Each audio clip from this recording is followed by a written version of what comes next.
Alright guys, welcome back to Roxham TV. I'm your host Jamie. We've got another packed show today because markets are absolutely getting hammered.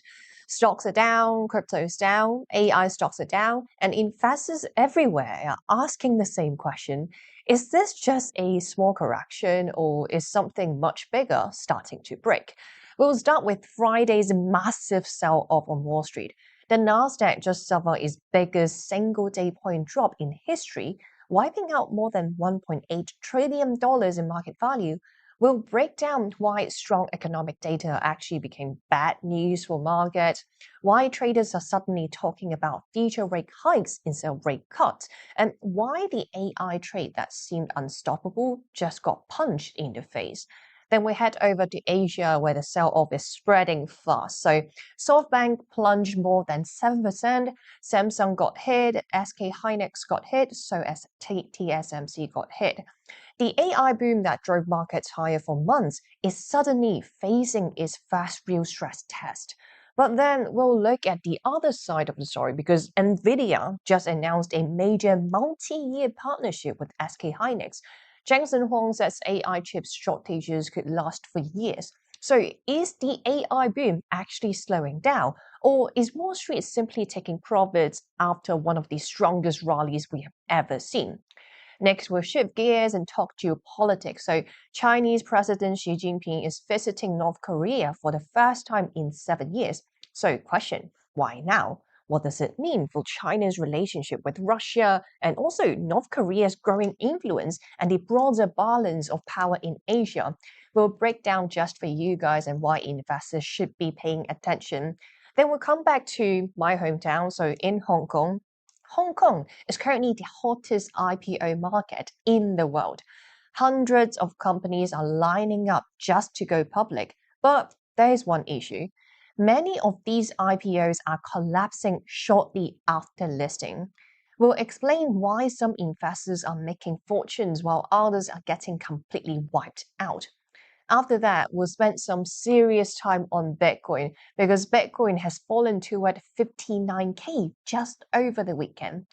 ETF outflows are hitting record levels, market sentiment has collapsed into extreme fear, and many investors are wondering whether this is the beginning of a prolonged bear market. Of course, we'll take a look at the data, we'll look at ETF flows, we'll also spend some time looking at the technical signals of the chart, and most importantly, we'll discuss where Bitcoin could be heading next. And finally, we will wrap up with a project that many people have forgotten about, being Near Protocol, a blockchain that actually started as an AI company before becoming a crypto project. Now it is trying to position itself at the center of the AI agent economy, privacy transaction, and also cross-chain infrastructure. So could Near Protocol, become one of the biggest comeback stories of this cycle? We'll discuss that later in today's show. So a lot to uncover today. Stocks are definitely moving, so is crypto, AI is moving, and geopolitics is heating up. So make sure you hit the like button and subscribe to the channel if you haven't already, because we are getting started with the first story of today. So we have to take a look at Wall Street. If you were watching the markets, especially over the weekend, on Friday to be specific, you probably noticed something felt different. So for the past 2 months, it seemed like everyone is making money. So if you zoom out on the chart, we are looking at the Nasdaq right now. So if we zoom out, it's almost like an up-only chart. So 2 months ago, well, actually on even on late of March, so Nasdaq pumped 34%, like we rocket to a new all-time high. So it seems like the past 2 months, if you were in AI, you should be making money. Like AI stocks were absolutely flying. Semiconductor stocks were breaking records. The Nasdaq just keep breaking new all-time high. Not gonna lie, I am feeling a little bit salty, especially I'm a Bitcoin maxi. And then suddenly, like everything reversed. Because take a look at this single daily candle of the Nasdaq. So it's a massive red day. People call it the Black Friday, so Black Friday sell. So the Nasdaq plunged more than 1,100 points in a single day. That's the biggest one-day point drop in its history. Meanwhile, roughly $1.8 trillion of market value disappear from the S&P 500 companies in just a few hours. So here we're looking at the daily chart. And of course, this is the Friday candle that people got a lot of investors worried what is happening to the S&P 500, like the biggest stocks market in the world. Well, turns out there are actually a few explanations why the markets are taking a hit. So we have to talk about the labor market first. Like over last week, we had a very strong job market, the labor market, like strong economic data usually is good. But this time, investors saw it differently. So Friday's job report came in much stronger than expected. That tells you the market, the US economy is still running really hot. And if the economy stays hot, inflation could stay higher for longer. That means the Federal Reserve might not cut interest rates anytime soon. In fact, some traders are starting to price in the possibility of a rate hike next year. The market went from asking, so when will Kevin Walsh cut rates, to asking, what if the Fed has to raise rates again? That is a very different conversation. As a result, if we take a look at the 10-year Treasury yield, it is going up, so sub 0.034 on the past 5-day performance. And of course, like Treasury yield is up, so as the DXY, so USD actually strengthened a little bit, and investors started dumping so-called risk assets like stocks, so like particularly speaking, AI stocks. But the job report wasn't the only reason, as I mentioned, as I was teasing out a little bit. The AI trade was already starting to crack. So earlier this week, we talked about that, last week actually. So we talked about that previously on Roxanne TV.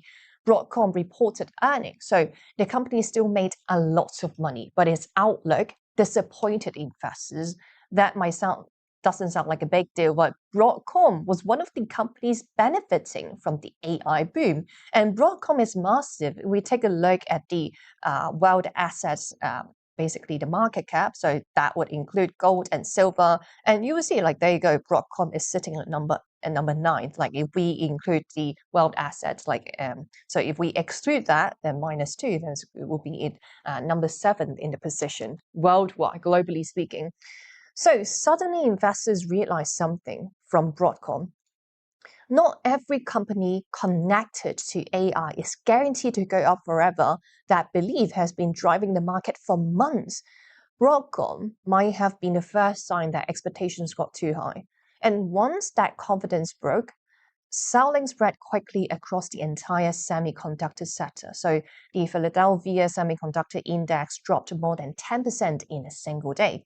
Over $1 trillion of value disappeared from chip stocks alone. Another concern is how AI is being funded. So Alphabet, or Google, Alphabet recently raised billions of dollars by selling new shares. Reports now suggest Meta could do the same thing. Well, the reason why is because AI infrastructure is very expensive. So there are data centers involved, there are AI chips, power systems, servers. The biggest tech companies are spending hundreds of billions of dollars just to stay competitive. Investors were happy when those investments were funded with company spare cash.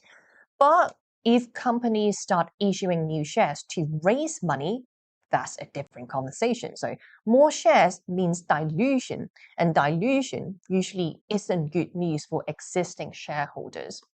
And not to mention, another reason why we're seeing a massive pullback in the stock market is because we know it's the IPO seasons. Like at the same time, investors are preparing for one of the biggest IPOs in history, so being SpaceX. SpaceX is expected to debut with a valuation close to $1.8 trillion. So if we take a look at this ranking list on the market cap, that would put SpaceX literally just underneath Broadcom. So it would be number 10 of this ranking list. And if we minus gold and silver, they will rank number 8 in terms of the global company's market cap. So of course, that means a lot of money might move into SpaceX instead. And when new opportunities appear, investors often sell existing positions just to free up some cash to purchase basics. Some traders believe that's creating another source of pressure on today's market, and that's why we have this massive crash on both the Nasdaq and also on the S&P 500. One interesting thing happened beneath the surface, like not every stock fell. Consumer staples actually went higher, so companies like Coca-Cola gained while tech stocks got crushed. That's usually a signal investors are becoming more cautious. Instead of chasing growth, they are looking for safety. And when money starts moving from AI stock into more defensive stocks, it's often a signal that market sentiment is changing. So the big question now is whether this daily candle on the S&P 500 and Nasdaq, is it just a healthy pullback or the beginning of something bigger? For months, investors believed AI could only move one direction, that being moving up. Friday reminded everyone that even the strongest trends can reverse. The AI story isn't dead, but the market is starting to ask tougher questions. And after one of the toughest, strongest rallies in years, Wall Street might finally be getting ready for a reality check. And it doesn't just stop there. Right now, we have to talk about Asia because, of course, the global market, being the U.S. stocks market, would affect globally. So, as Friday, we had roughly $1.8 trillion of market value just disappear in a single session. Well, the pain is spreading to Asia. So, on Monday, technology stocks across Asia extended their losses. So in South Korea, if we take a look at Samsung, of course, we have to look at Samsung when it comes to South Korea. So Samsung fell about 5%. Another giant in South Korea being SK Hynix, one of the biggest AI memory chip companies in the world, also moved lower. Together, these two companies make up a huge portion of the South Korea stock market. As a result, the entire Kospi, so being the South Korea index, dropped sharply. Over in Taiwan, same thing is happening. So TSMC fell more than 2%, Foxconn dropped more than 5%, and in Japan, SoftBank plunged over 7%. And chip equipment makers like Tokyo Electron was also heavily sold. So this wasn't just one single company. This was a broad sell-off across the entire AI supply chain. So, question: what changed? Of course, the biggest trigger, it goes back to what happened last week. Like we talked about that, about Broadcom. So people are asking, so the market is just wasn't asking, like, are these companies growing? What the market was asking is that, are they growing fast enough? And when Broadcom's outlook disappointed investors, it created doubt across the entire sector. Suddenly, investors started asking, have AI stocks gone too far, too fast? So for months, like AI was the easiest bet in the world. Some of these companies doubled, so some of these companies tripled, some gained hundreds of billions of dollars in value. But when everyone is on the same side of the trade, things can reserve very quickly. And that's what we might have been seeing right now. Investors are taking profit, funds are reducing risk, and some money is rotating into safer sectors. At the same time, we know the situation in the Middle East is making investors very nervous again because geopolitical risks are rising, tensions involving Iran remain elevated, oil markets remain very volatile, and whenever investors become uncertain about the global economy, high growth technology stocks are usually the first place where risk gets reduced. And that's exactly what we are seeing today. So the important thing we are trying to understand is this. So the AI story has not disappeared. That's not what I'm trying to say here. Companies are still spending hundreds of billions of dollars on AI infrastructure. Data centers are still being built. Demand for computing power is still growing. But after one of the strongest rallies we have seen, investors are finally asking a very simple question: how much future growth is actually priced in?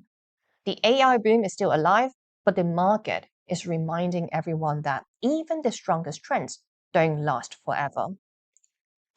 So, however, we have to talk about Nvidia for sure. Here's an interesting update. After the panic we saw in AI stocks last Friday, so Nvidia is doing the opposite. Remember, semiconductor stocks got absolutely crushed. The entire chip sector sold off. Investors started questioning whether the AI boom was slowing down. Well, Nvidia is sending a very different message, and the message is quite simple. There is still not enough supply to meet demand. So what happened is that Nvidia and SK Hynix announced a multi-year partnership. The goal is to develop the next generation of AI memory chips, and more importantly, is to secure long-term supply. So why does that matter, right? Well, that's because memory chips have become one of the most important parts of modern AI systems. Without them, you can't train large LLMs or large language models, you can't run AI data centers, and you definitely cannot build the next generation of AI infrastructure. So Jensen Huang, being Nvidia CEO, met with SK Group executive in South Korea over the weekend, and he made a pretty bold statement. He said shortages across the AI supply chain could continue for years, not months, but years. According to Jensen Huang, everything is in short supply. So whether it's computer chips, advanced packaging, silicon photonics, basically every major component needed to build AI systems. The reason is that the demand is simply exploding faster than supply can catch up. What's interesting is how broad this partnership is. The two companies won't just work on data center products. They will also develop memory solutions for AI supercomputers, personal AI computers, robotics, and future AI devices. In other words, Nvidia is preparing for AI everywhere, not just inside giant data centers. And also, Jensen Huang has been talking a lot about what he calls the AI factories. Think of them as the factories of the future. So instead of producing cars or smartphones, they produce intelligence. They generate AI models. They generate AI servers and also computing power. According to Nvidia, advanced memory is one of the most important ingredients inside these AI factories. And that's why securing supply has become a major priority for the company. The deal isn't just about making more memory chips. So SK Hynix will also use Nvidia software to improve its own chip development process. The company plans to use Nvidia's AI tools for chip design, factory simulations, and digital twins. So a digital twin is basically a virtual copy of a real factory. Engineers can test changes in the virtual world before making them in real life. The goal is to make chip production much faster and more efficient. So the timing-wise, I think is more interesting about this announcement is actually very strategic of Jensen Huang. He chose a very interesting time to announce this partnership because go back to the stock market, just days ago, semiconductor stocks suffered one of the worst sell-offs since 2020. Investors were worried AI spending might be slowing, but this partnership, so between Nvidia and also SK Group, tells an entire different story. If Nvidia is signing multi-year supply agreements and telling investors shortages could last for years, that doesn't sound like a company preparing for weaker demand. It sounds like a company preparing for even more growth. That doesn't mean chip stocks can't fall in the short term, but it does suggest the long-term AI story is far from over. All right, so we'll take a short break from here because that was a lot of markets updates for you guys. When we come back after the break, we are diving into geopolitics. So this time we have to talk about North Korea and also China because the two giants are coming together and have the first meeting in 7 years. So when we come back, we're going to give you more details. So make sure don't go away.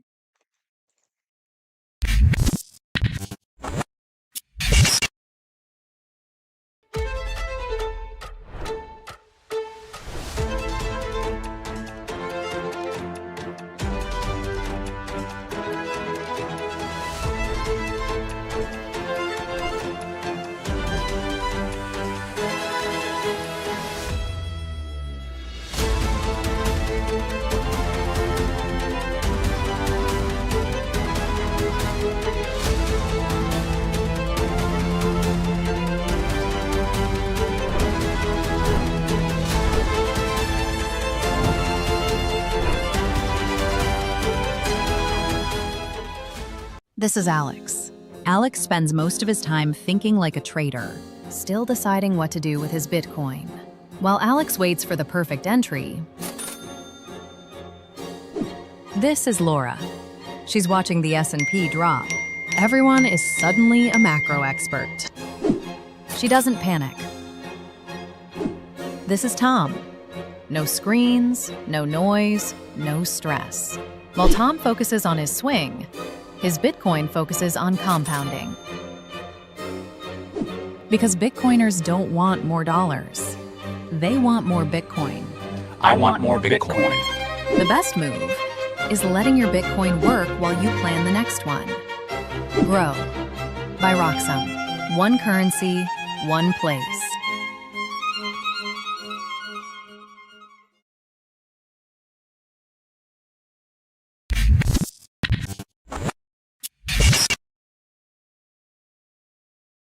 All right, guys, welcome back to Roxum TV, and thanks for sticking around with us after the break. Let's right now move from markets to geopolitics because this story could have major implications for China, Russia, North Korea, and even the United States. Chinese President Xi Jinping has arrived in North Korea for his first visit in nearly 7 years. And while this might sound like a routine diplomatic trip, the timing is again very strategic. So why this is so important? So over the last few years, North Korea has become much closer to Russia. North Korea has reportedly sent troops and military support to help Russia in Ukraine. Trade between the two countries have increased, and military cooperation has grown significantly. That has created a problem for China. For decades, China has been North Korea's most important partner, but now Russia has become a much bigger influence in Pyongyang. Many analysts believe Xi Jinping's visit is partly about reminding North Korea that China is still its most important ally. Because think about this, like China does not want Russia becoming the dominant power in North Korea. North Korea sits right on China's border. It is a critical buffer state, and Beijing wants to make sure it still has influence over decisions being made in Pyongyang. This visit is essentially China is trying to say that we are still here, and perhaps more importantly, don't forget who your biggest boss is. But this meeting is not just about what China wants. North Korea has a lot of leverage, so its relationship with Russia has strengthened. Its military position is stronger than it was several years ago. And just before Xi Jinping's visit, so North Korea was showing off a new uranium enrichment facility and once again talk about expanding its nuclear program. Some analysts believe North Korea could use this meeting to push China for economic support. Others believe Kim Jong-un may want China to quietly accept North Korea's status as a nuclear power. That would be a major shift if it ever happened. And China also, of course, it has its own agenda as well, like otherwise why they are meeting together, right? So reports suggest Beijing wants North Korea's support on issues like Taiwan. China is also concerned about Japan increasing its military spending and strengthening defense cooperation with the United States. So this isn't just a China-North Korea meeting. This is really about the future balance of power in Asia. So what about the United States, right? So here's another interesting angle here. President Trump has repeatedly said he would be openly to talk with Kim Jong-un again. Some analysts believe Xi Jinping could even carry messages between Washington and Pyongyang. Whether that actually happens remains unclear, but it shows how important North Korea remains in geopolitics, so in global politics. So for investors, this story is less about North Korea itself. It's about the growing competition between two major forces. So China is trying to maintain influence. Russia is expanding influence. The United States is just like kind of watching on the sideline. And all of this is happening while tensions remain elevated across multiple regions. When geopolitical risks rise, markets pay attention because political relationships often shape trade, shape military policy, energy markets, and global stability. And Xi Jinping choosing North Korea for his first overseas trip of the year tells us one thing very clearly. China views this relationship as strategically important. Of course, we'll be keeping a close eye here on Roxham TV. So moving on, sticking to the news in Asia, we have to talk about the finance in Asia. And right now, we have to talk about my home city, so Hong Kong. So a lot of global viewers of this channel might not know that Hong Kong has become the world's hottest IPO market. More companies are choosing to go public in Hong Kong than almost anywhere else. In fact, Hong Kong raised more money from IPOs last year than both the New York Stock Exchange and Nasdaq. And right now, more than 600 companies are waiting in line to list.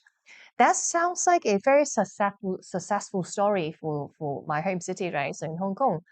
But there's actually a growing concern, so a growing problem hiding beneath the surface.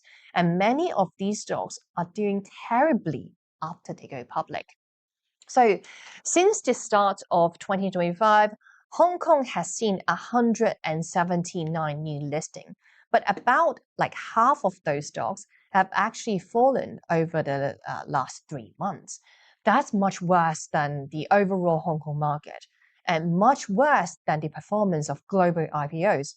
In other words, companies are raising money, investment banks are getting paid, but many investors who buy these IPOs are losing money, so they are being used as exit liquidity. The biggest issue seems to happen when these stocks join something called the, here goes, the Stock Connect. That's a program that allows mainland Chinese investors to buy Hong Kong stocks directly. Normally, investors expect more buyers to be a good thing, right? Like more demand should mean higher prices. But recently, the opposite has been happening. So some stocks double, some even triple, some even jump more than 300% before joining Stock Connect. Then after they join, the rally collapsed. Many of those stocks are now down 10% or 20% or even 50%. One company, so here is just one of the examples I could give up, is the Paxi. It's down more than 50%, so 56% compared to its IPO, so just October 2025. So one theory, like why this is happening, is that traders are kind of gaming the system. Like they buy these stocks early, they push prices higher before the Stock Connect catch up and before the inclusion. Then once mainland investors gain access, early investors would start to take profit and sell. It's basically a buy the rumor, sell the news scenario, which happens to crypto as well. The event everyone was waiting for becomes the trigger to cash out. So this matters because like some major AI companies are coming next in Hong Kong. So for example, Shipu AI or Minimax are expected to become important test for the market. Investors are watching very closely because if even AI stocks struggle after listing, it could raise bigger problems, bigger questions about the health of the Hong Kong IPO boom. This is also a great reminder that a hot IPO doesn't always mean a healthy stock market. Sometimes the companies win, sometimes the bank win, but the investors buying after the hype are the ones left holding the bag. We are seeing a similar pattern across markets right now. So whether it's AI stocks, crypto tokens, or IPOs, the story is often the same. The excitement comes first, the fundamental comes later, and when expectations get too high, reality eventually catches up. So yes, Hong Kong is winning the global IPO race. But the real question is, are investors making money after the opening bell? Food for thoughts for the viewers on Roxham TV, but we are taking a short break from here. When we come back, we have to talk about Bitcoin because Bitcoin crashed toward 59K just over the weekend. Where do we go from here? Are we heading lower? What is the data telling us? So if you're intrigued, make sure to stay with us after the break.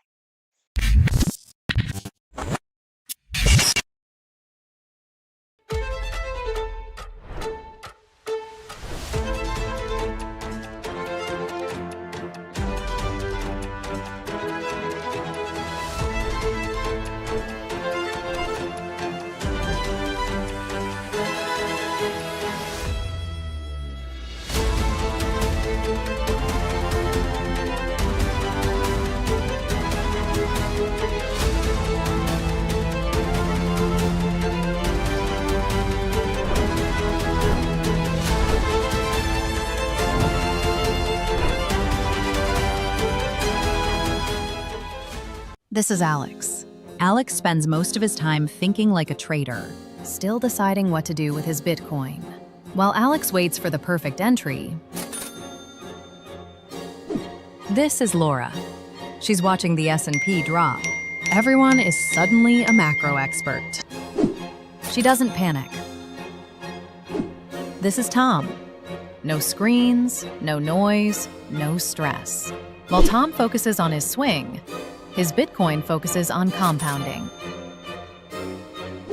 Because Bitcoiners don't want more dollars. They want more Bitcoin. I want more Bitcoin. The best move is letting your Bitcoin work while you plan the next one. Grow by Roxum. One currency, one place.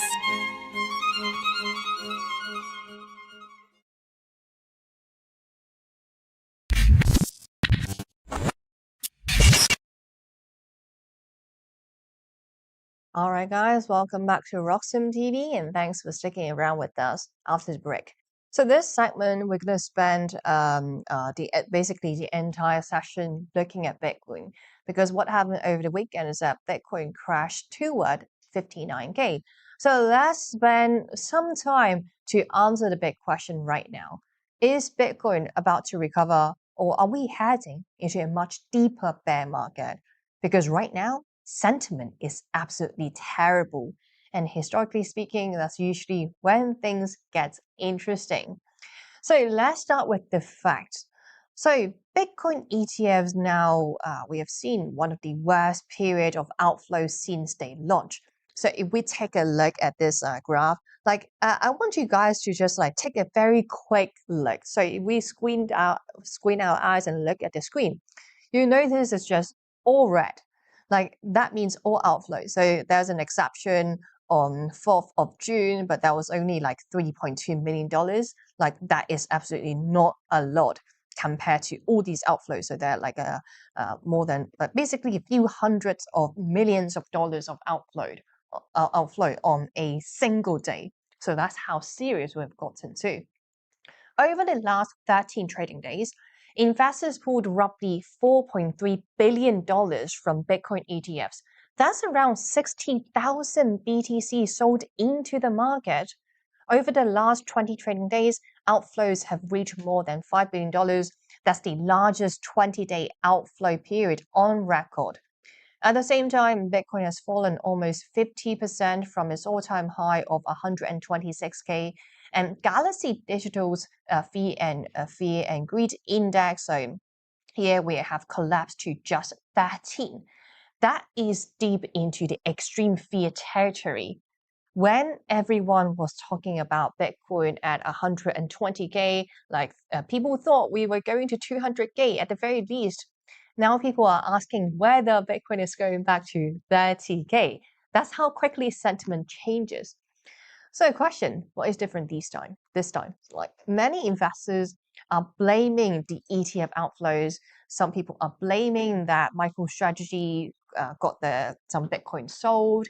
Some are blaming AI stocks and some are blaming the Middle East. And honestly, I will say all of those things matter. But I think the bigger story is liquidity. Money is leaving crypto, and right now it is flowing to somewhere else. Look at what is happening. So AI stocks are attracting all the massive capital. So if we go back to S&P 500, Like you will see, like S&Ps just keep breaking new all-time highs. It literally just happened in the beginning of June, while Bitcoin is struggling and consolidating, and we are 50% down from its all-time high. So it makes sense that a lot of Bitcoin investors are feeling salty. So I know where they are coming from. And also, if we take a look at the IPO, so SpaceX is about to launch one of its biggest IPOs ever. Nvidia continues to dominate headlines. Meanwhile, Bitcoin is struggling to compete for attention. Like remember, markets don't move only because of fundamentals. Markets move because of where money wants to go. And right now, money prefers AI over Bitcoin and crypto. And one of the most important things from the Galaxy report, of course, we have to go over the 4-year cycle. Many people believe the traditional Bitcoin cycle was dead. And the reasoning of that claim, it actually makes a lot of sense. So I have to, I'm not trying to not give credits to those folks that 4-year cycle is no longer intact. Because like their effects, for example, ETFs changes everything, institutions enter the market, Bitcoin hit all-time high before the halving. The volatility was a lot lower, but when Galaxy actually look at the data, the cycle actually looks surprisingly similar to the previous cycles or any previous cycle we have seen. So here we compare different cycles and when Bitcoin hit all-time high, so that was roughly here. So as you can see, this cycle, it was different because like it hit its all-time high before that. So historically speaking, Bitcoin usually peaks roughly 1 year after the halving. The final bottom often arrives around 12 to 13 months after the peak. Today, we are only about 240 days removed from the all-time high. If history rhymes again, the true bottom may not arrive until late this year. I'm not saying that it has to happen, but the historical pattern is difficult to ignore. Like, and surprisingly, looks like it's still intact. Now, if we talk about the technical stuff, so one signal everyone is watching is, of course, the RSI. And over the weekend, something very interesting happened. So as you know, like RSI measures how overbought or oversold the market is. Like anything below 30, so take a look at the daily RSI at the bottom right here. So usually anything below 30 is considered oversold. And Bitcoin dropped to a low that we haven't seen for quite a while. So on the daily RSI, we dropped to 15. That is an extremely rare reading.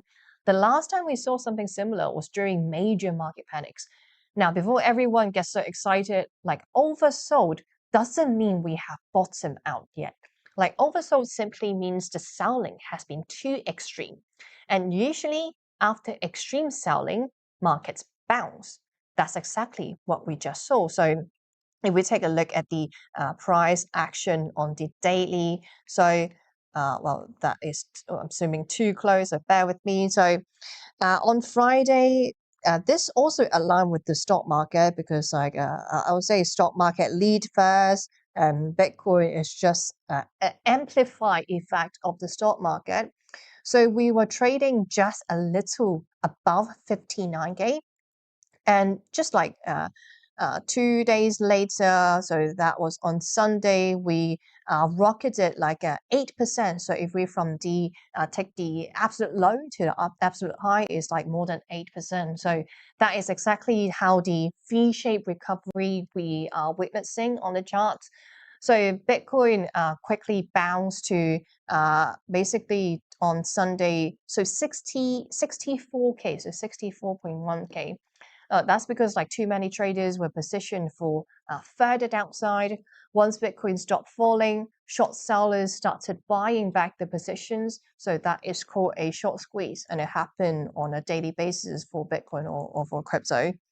And as for the technical support, I just love how TA works because like we talk about these levels, like the pattern right now, the crash right now absolutely did not surprise me because I am a believer when it comes to a 4-year cycle. I absolutely think the cycle bottom would be in October 2026, but this is just my personal opinion. A lot of people don't agree with me, and I'm not asking everyone to agree with me, but I'm following my strategy and I'm following where my mouth is. So basically, what I've done here for the previous months on Roxham TV, doing all these daily live shows, is that I have identified the support level. I have identified the bear flags that we're seeing. There's also the rising support. So there are a few levels that I put out here, which are very critical right now. But I put these levels like months ago, and right now we are still bouncing around these major level of support. So 62K is a very so I would say the final support that we have, because of this V-shaped recovery that we have seen on Sunday. So again, like from the low of Friday to a high of Sunday. So that was like more than 8% pump. So 62K. It's very nice to see that Bitcoin. So we have a daily candle closing above 62K. And of course, we are on a Monday today. So we are looking at this daily candle today. We haven't closed this candle yet. So if we are closing below this level, then of course, like the next support will be around $57,000. But if we manage to close above 62, then we manage to consolidate a little bit, maybe some relief rally. This is exactly what the charts have been telling me. So 62K, let's see how Bitcoin reacts from here. We will have the answer tomorrow on tomorrow's show because again, we are still waiting for the candle to close yet, and we haven't got the confirmation. But it makes sense, like after a huge painful few weeks in a row, having a relief rally, like even above 62K, it's not like it doesn't scream a bull case or bull market to me. Okay, now let me give you the other side of story, because despite all the fear, some things haven't changed. The United States is still talking about a strategic Bitcoin reserve. Wall Street is still launching Bitcoin products. CME just moved to 24/7 crypto trading.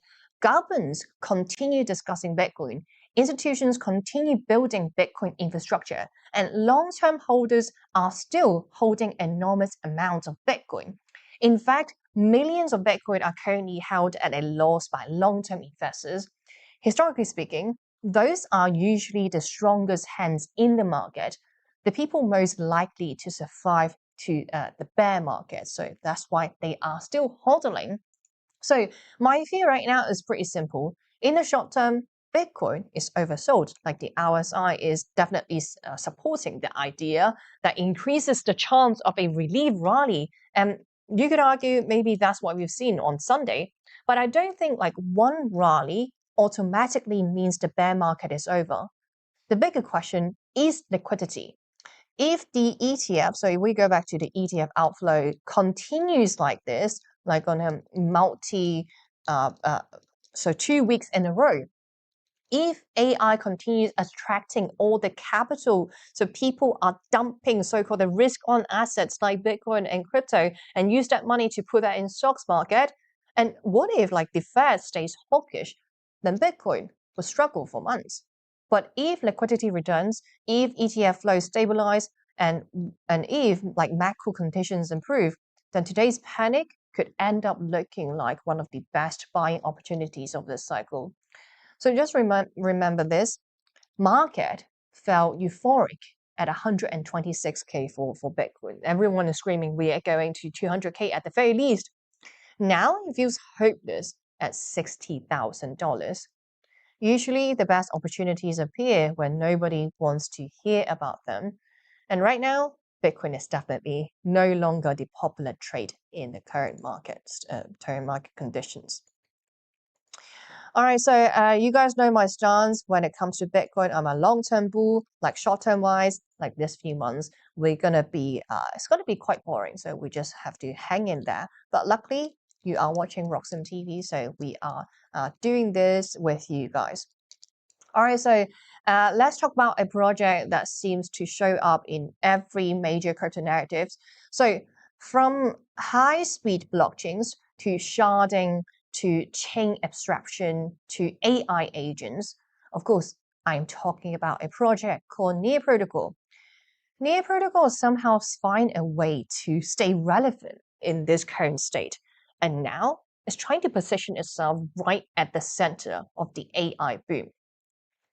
So what's interesting is that Near Protocol wasn't originally a blockchain project. It's actually some startup, so it's an AI startup. The founders were working on AI tools that could help machines write code. It sounds so familiar, right? Because today we have Cursor, we have Claude Code, we have GitHub Copilot. But Near Protocol's founders were thinking about this almost 1 decade ago.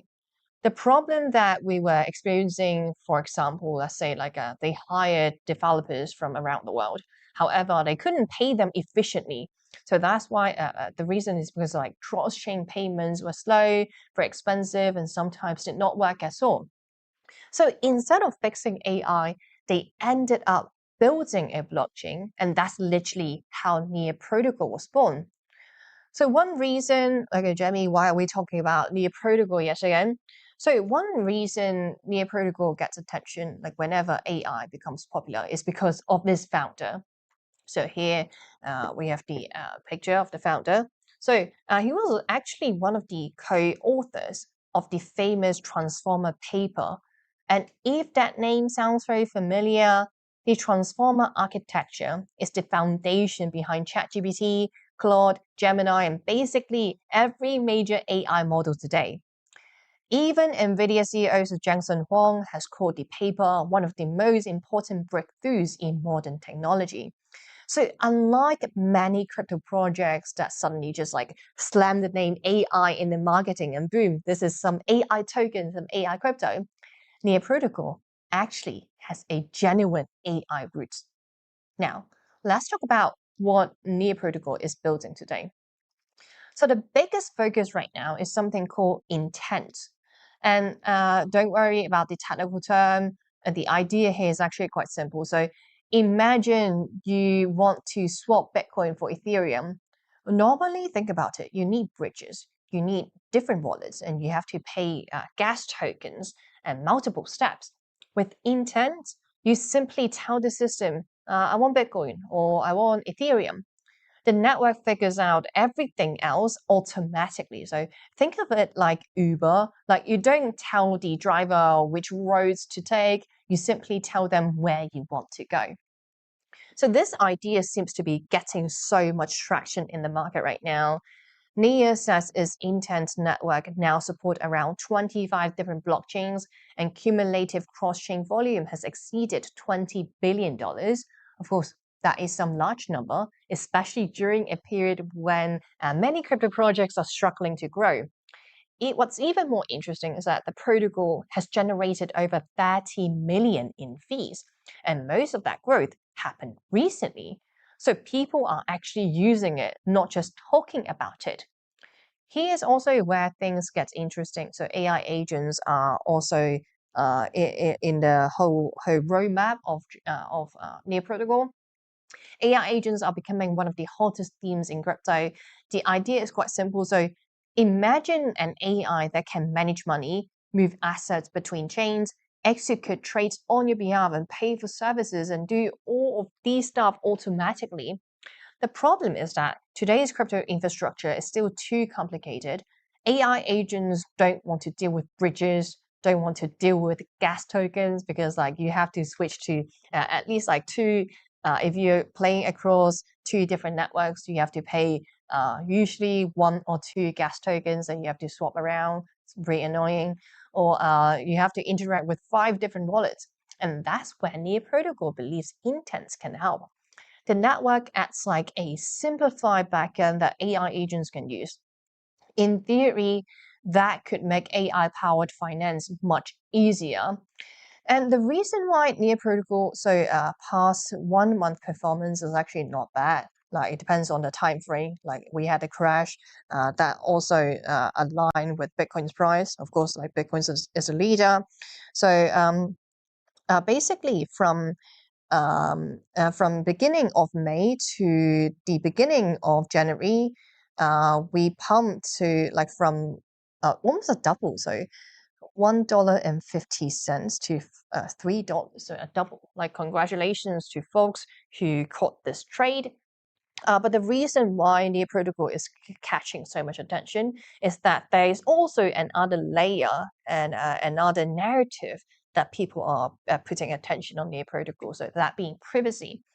Near Protocol recently launched confidential transactions. So take a look at this. So these transactions hide trade details while still allowing verification, and adoption has been surprisingly strong. Over 40% of recent trading volume on Near came from private transactions. That is, of course, a huge number. The reason why is because like large traders don't want everyone seeing the moves. If you are moving millions of dollars on chain, you don't want bot front running your trade. You don't want competitors like watching your position. So privacy solves that problem. Of course, when it comes to privacy, there's always a downside. Like whenever crypto projects introduce some privacy features, regulators are paying attention. We have seen that with Tornado Cash. Governments don't like systems that they cannot monitor. So while privacy might attract users, it might also attract regulators. And that's probably one of the biggest risks for Near Protocol going forward. So the reason why I'm paying attention to Near isn't because it's suddenly the hottest chain again. It's because like the project sits right at the intersection of three major narratives. So of course, AI being the number one. They are also cross-chain infrastructure, and right now they have the privacy layer. So most crypto projects only have one story. Near has all three. Now, that doesn't guarantee success, and this is not financial advice. Let me stress that again. The AI agent economy is still very early in turn. So it is growing, it is still evolving, and competition is fierce. But if AI agents become a real thing over the next few years, and if crypto becomes more multi-chain, then Near Protocol has quietly positioned itself in a very interesting place. A blockchain that started as an AI company might end up benefiting from the AI boom after all. So let me know if you agree with my analysis. But again, this is not financial advice. I'm just simply sharing the data that being given out on multiple different social medias.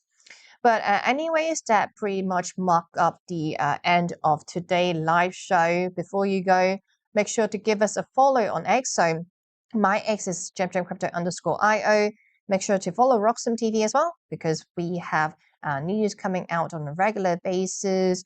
Talk about, of course, AI and Bitcoin and basically the broader economy. And we have prominent guests joining us on a regular basis, sharing the thoughts about the market. So point being, there is so much you probably do not want to miss out. So make sure to give us a follow on X and subscribe to both of our YouTube channels if you haven't already.